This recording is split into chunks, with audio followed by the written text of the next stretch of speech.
दोस्तों इस वीडियो के अंदर मैं आपको आपकी आंसर शीट का जो फर्स्ट पेज होता है यानी कि जो आपकी OMR शीट होती है उसके अंदर आपको डिटेल्स कैसे फिल करनी है इसके बारे में गाइड करूंगा। तो आइए आपकी आंसर शीट की इस OMR शीट को गो थ्रू करते हैं।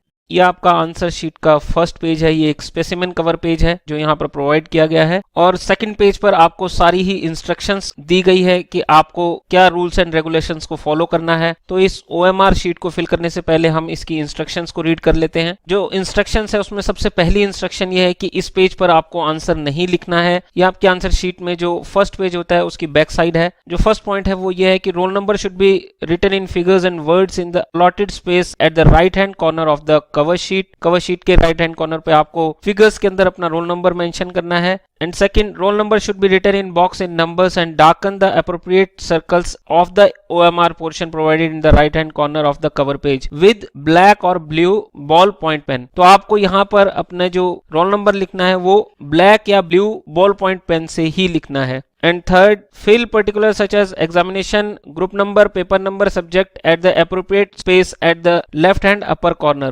Examination, group number, paper number ये सब आपको left portion में भरना है। Remove the perforated barcode sticker of the particular paper of the attendance sheet and affix it the same on the box provided in the right hand corner of the cover page. तो जो आपकी attendance sheet है उसमें ऐसे आपको barcode provide किए जाते हैं, तो यहाँ से आपको एक barcode पिक करना है और उसको अपनी शीट पर अटैच करना है जहां पर कि आपको इसका स्पेस प्रोवाइड किया गया है। तो ये आप भी कर सकते हैं और कई बार इन्विजिलेटर भी आपको ये पेस्ट करके देते हैं। फिफ्थ पॉइंट जो है कि since a machine will read the roll number please check it ensure that roll number written in numbers word and circle darkens are correct. In any case the candidate files the information wrongly, institute will not take any responsibility for rectifying the mistake. क्योंकि जो आपकी OMR sheet है ये machines के द्वारा check की जाती है, तो आप अपने रोल नंबर को लिखने में कोई भी मिस्टेक ना करें और जो आपको सर्कल्स को डार्क करना है उसको भी प्रॉपरली डार्क करें। अगर आप सर्कल को हाफ डार्क करते हैं या सेमी डार्क करते हैं तो वो नहीं माना जाता। तो ICAI ने यहाँ बहुत क्लियरली मेंशन किया है कि अगर आप अपने रोल नंबर को लिखने में गलती करते हैं तो इंस्टीट्यूट इसके लिए बिल्कुल भी रिस्पॉन्सिबल नहीं है। The answer should be written neatly and legibly. जो आप आंसर्स लिखेंगे वो बहुत ही आपको सफाई से लिखने हैं और लेजिबली का मतलब होता है कि वो रीडेबल होने चाहिए। तो आंसर्स आपको बहुत ही नीट एंड क्लीन वे में लिखने हैं। The answer to each question must be commenced on a fresh page and question number prominently written on the top of each answer.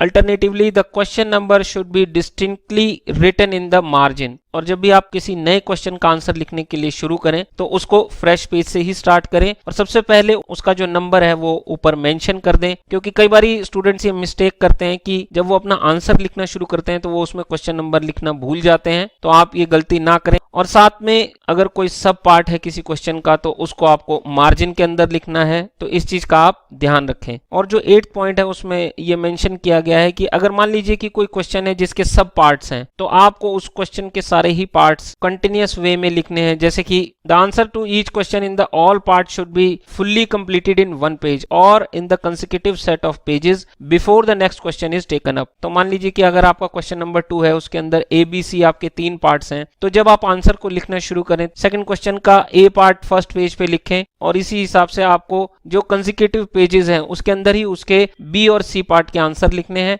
In case अगर आप उन पार्ट्स के आंसर बाद में लिखना चाहते हैं तो आप उनके लिए वो पेजेस को जरूर छोड़ दीजिए और इस बात का ध्यान रखिए कि आपको एक क्वेश्चन के सारे ही पार्ट्स को एक ही जगह पर लिखना है। और जो 9th पॉइंट है उसको टेबल के अंदर हाईलाइट करके लिखा गया है कि writing of roll number in place other than the space provided for the purpose. तो आपको रोल नंबर सिर्फ अपनी फर्स्ट OMR शीट पे वहीं पर लिखना है जो बॉक्स प्रोवाइड किया गया है और आपको अपनी आंसर शीट में कहीं भी अपना रोल नंबर मेंशन नहीं करना है। और आपको बहुत क्लियरली ये मेंशन किया गया है कि आपको अपनी आंसर शीट पे कहीं पर भी कोई स्पेशल मार्क या सिंबल जैसे कि ओम, श्री, जीसस, 786 इस तरह की कोई भी चीज नहीं लिखनी है। तो इन केस अगर आप इनमें से किसी भी साइन को लिखते हैं तो वो अनफेयर मींस डिक्लेयर किया जाता है और इसके लिए आपका एग्जाम कैंसिल किया जा सकता है और आपके खिलाफ एक्शन भी लिया जा सकता है। तो आप प्लीज इनमें से कोई भी चीज अपनी आंसर शीट पे मेंशन ना करें। आइए अब मैं आपको गाइड करता हूं अपने आंसर शीट के फर्स्ट पेज को, यानी कि जो आपकी OMR शीट है उसमें डिटेल्स को कैसे फिल करना है। तो यहाँ पर सारी ही चीजें बहुत क्लियरली मेंशन की गई है कि जो ये आपका फर्स्ट कॉलम है इसमें आपको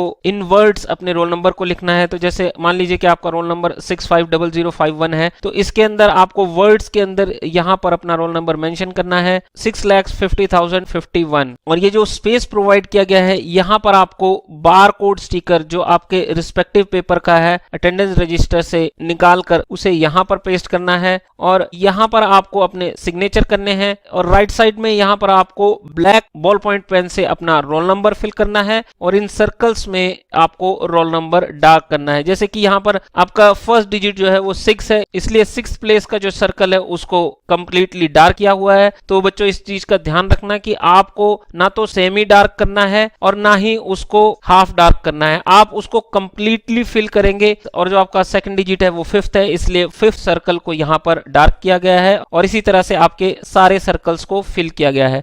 और इस प्लेस में बच्चों आपको अपने एग्जाम से रिलेटेड सारी ही फील्ड्स को फिल करना है। तो यहाँ पर आपको फाउंडेशन, इंटरमीडिएट या फाइनल कौन से आपके एग्जाम्स हैं उसके बारे में लिखना है। जो सेकंड चीज है उसमें आपको ग्रुप नंबर लिखना है और यहाँ पर आपको अपना पेपर नंबर मेंशन करना है और यहाँ पर आपको अपना सब्जेक्ट नेम फिल करना है। तो यहाँ पर आपको अपनी आंसर शीट्स के बारे में लिखना है। जैसे अगर आप एक एडिशनल आंसर शीट लेते हैं तो यहाँ आपको 1+1 मेंशन करना है। ये कॉलम जो है ICI के लिए है तो इसको आपको नहीं टच करना है। और यहाँ पर आप देखेंगे कि क्वेश्चन नंबर मेंशन किए गए हैं, तो जो ये राइट कॉर्नर का पार्ट है ये आपके एग्जामिनर फिल करते हैं, आपको सिर्फ ये लेफ्ट पोर्शन को फिल करना है। तो मान लीजिए कि आपने क्वेश्चन नंबर 1 को अटेम्प्ट किया है तो 1 पे आप टिक लगाएंगे, 2 अटेम्प्ट किया है तो 2 पे टिक लगाएंगे, 3 अटेम्प्ट किया है तो 3 पे टिक लगाएंगे। इन केस अगर आपने 5th क्वेश्चन को नहीं अटेम्प्ट किया है तो आप उसको छोड़ देंगे और फिर आपने जितने भी क्वेश्चन को अटेम्प्ट किया है उन सभी पे आप टिक लगाएंगे। नीचे का जो पोर्शन है वो आपके लिए नहीं है, ये ICI के लिए है। तो आपको यहाँ पर इंफॉर्मेशन बड़े ही ध्यान से फिल करनी है।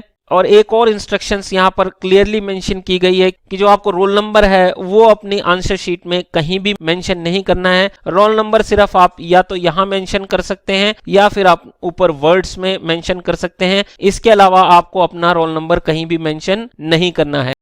Thank you for watching this video. दोस्तों अगर आपको ये वीडियो पसंद आए तो इसे लाइक कीजिए और ज्यादा से ज्यादा शेयर करें और ऐसी ही इंफॉर्मेटिव वीडियोस के लिए हमारे चैनल को आज ही सब्सक्राइब करें। Thank you very much. जय श्री श्याम।